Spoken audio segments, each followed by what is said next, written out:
If you have ever heard of Degas, you have probably heard of his dancers, the many portraits he made of dancers throughout his career.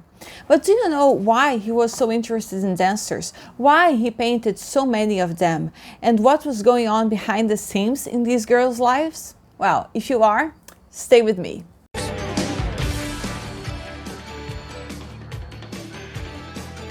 Hi, this is Amanda Pontes again at artforall.tips. And today we are going to talk about Edgar Degas and his fascination with ballerinas.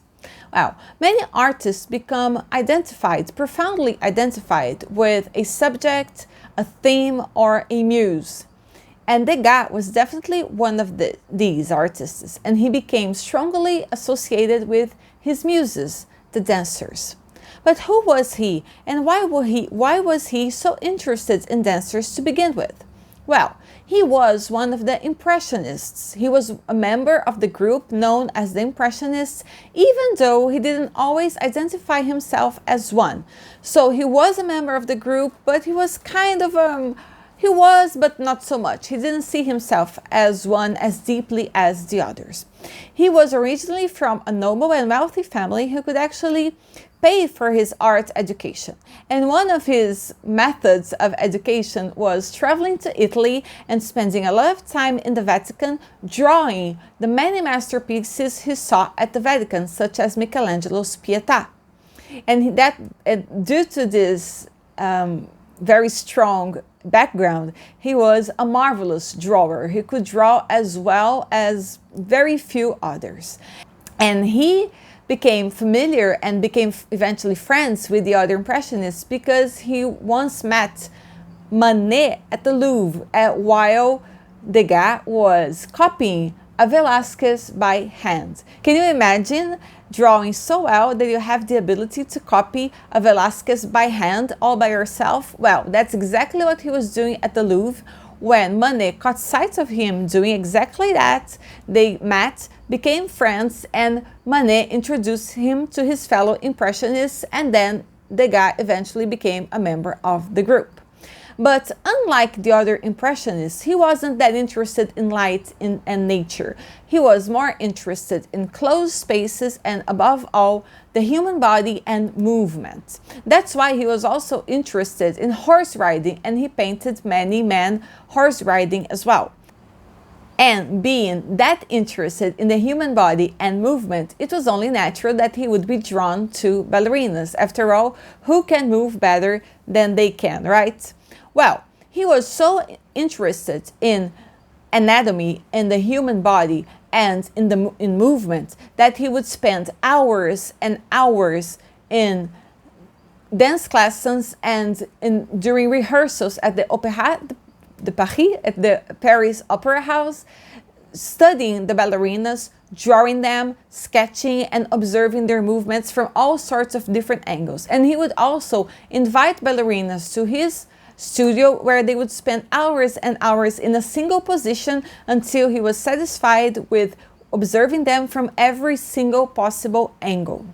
Well, he claimed that he knew that people would know him by name as the one who painted the dancers. But he said that what people didn't know about him was that he wasn't interested in the girls themselves, but he was interested in human movement, and he also enjoyed painting their beautiful costumes. He was also interested in the texture of fabrics. Throughout his career, he painted around 1,500 works having the ballerinas as their subject. And not only was the way he observed and reproduced human body movement and the human anatomy groundbreaking, but his techniques were groundbreaking as well.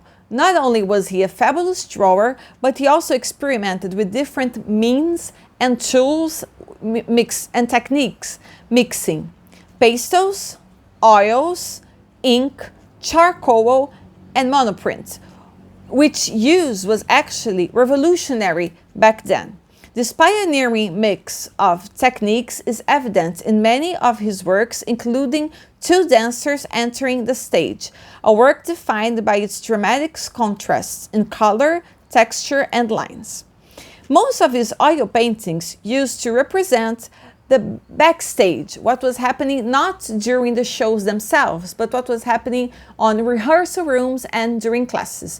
Two of his most famous works, the dance class and the dance lesson, the names are very similar, but those are two different works, have a very realistic approach of what was happening as these girls were preparing themselves for the shows, as they were in dance classes, on rehearsal, or just practicing their techniques. And he had this realistic approach as he was interested, obviously, not only in the human body and in movement, but also he was trying to portray these girls as real people. He wasn't interested in those divine creatures, those flying creatures that we usually see on stage, but he was interested in who these girls were on their real lives, in their daily lives, during their activity as they were mastering their craft. Therefore, you will see many images of girls yawning, daydreaming, talking to one another, gossiping, stretching themselves, or just paying attention to whatever the teacher is telling them.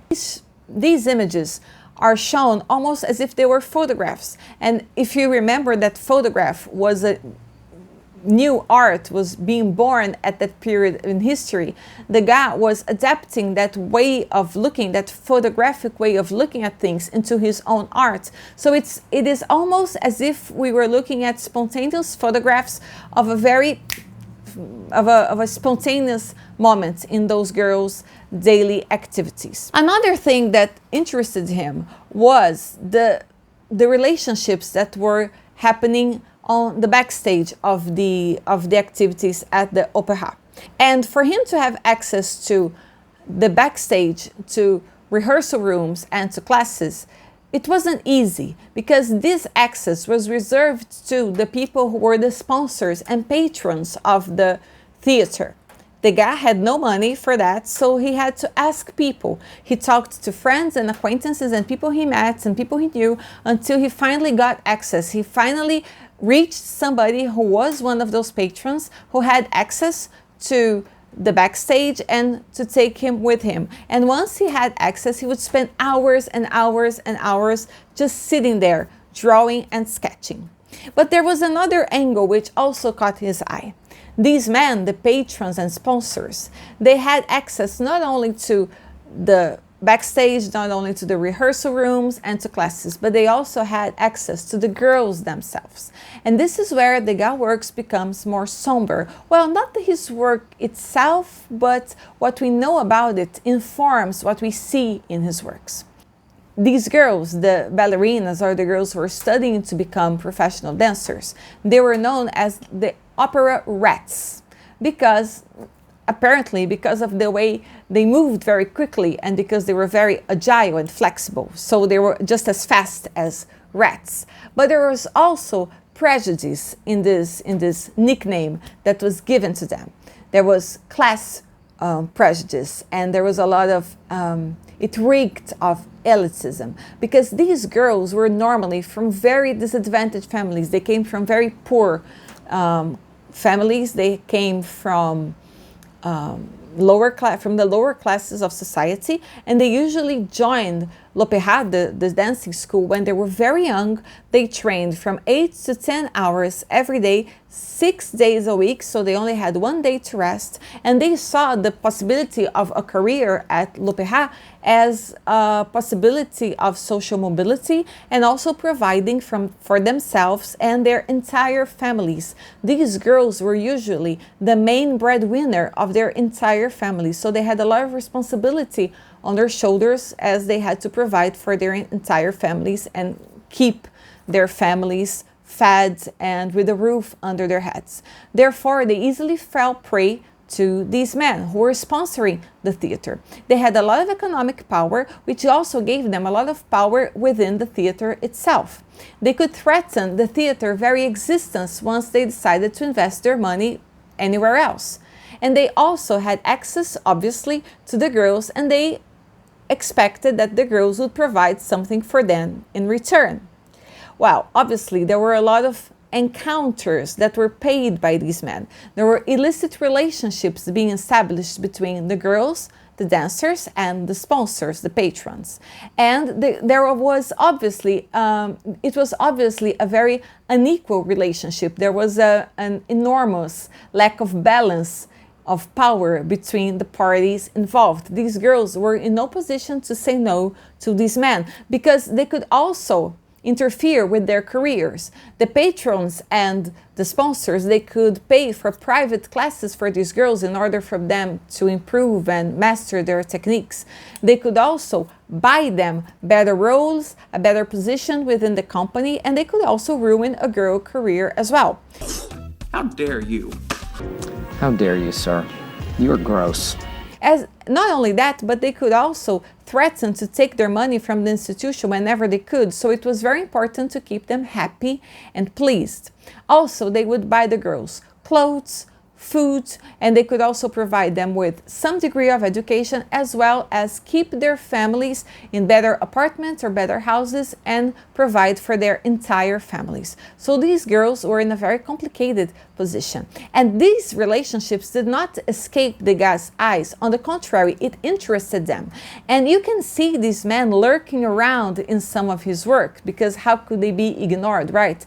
And because it was because these men existed that Degas himself, who had no money, had access to the dancers to begin with.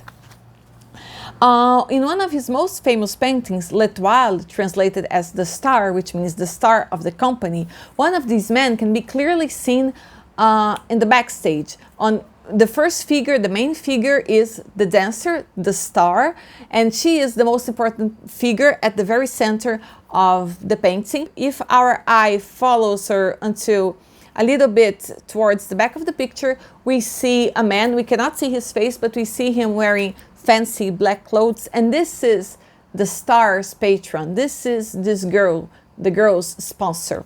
Also, in Dancers Pink and Green, one of these men can also be seen, and in Dancers in the Old Opera House, the action on stage is seen from behind the curtain, positioning us, the viewers, exactly in the angle where this man would be and from which they would be watching the performance.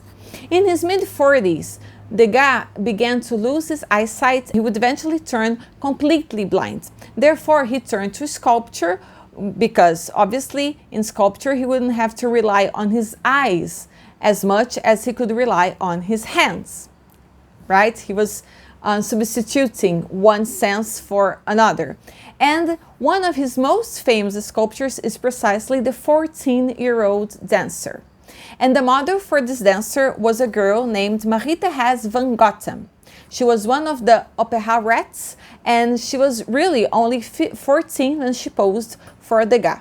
When this sculpture was first seen at the 6th Impressionist exhibition, it caused a scandal. It was deemed vulgar, offensive, disgusting, and there was an art critic who asked, can art go any lower in response to this sculpture? Degas was so worried with realism that he got real hair on her head, a real dancer tutu, stockings, and point shoes. And that's how it was received. It was received with hatred and disgust. But the story of this girl is also very sad and brings an even more tragic aura to this work. Marie-Thérèse was, as I have already told you, only 14 when she posed for Degas. And around 1 year later, she was dismissed from l'Opéra because she arrived late at a rehearsal. She probably went back to her parents' home, to her family home, and her mom, who was a nighttime worker, she not only was a prostitute herself, but she also kept her older daughter, Marie-Thérèse's older sister. She also managed her own daughter as a younger prostitution, and that's probably what happened to Marie-Thérèse as well once she went back to her family home. So knowing that these relationships were also taking place as Degas was painting this stunningly beautiful painting of the dancers, brings even more depth and even more gravitas to these paintings. Those paintings are very easy to fall in love with because they're so beautiful. The use of color, of texture, of light, the lightness, the playfulness that we see in these paintings, it is impossible not to fall in love with them. And that's why they have been so popular ever since, and they never fall out of people's graces, right? They really are so easy on the eyes, and they have this warmth and this levity that it is very hard for us not to find them charming, adorable, and thoroughly enjoyable. But knowing that Degas, who was such a master of his trade, such a skillful artist, such a complete artist, such an incomparable drawer, and who knew how to use so many different materials and how to put so many different techniques into one painting, which made him revolutionary and a groundbreaking artist as well, was also trying to show us the darker side of these girls' realities and the very difficult social aspect of their everyday existence, and to the imbalance of power and the very unfortunate relationships that they had to submit themselves to. And that brings this sadness and also an urgency to these beautiful, so perfectly done paintings that just adds even more to their significance into art itself and into our own lives. I hope you have enjoyed this video, and if you did, click on the like, please subscribe. If you have any further comments or questions, let me know in the comment section, and I'll see you on the next video. Bye!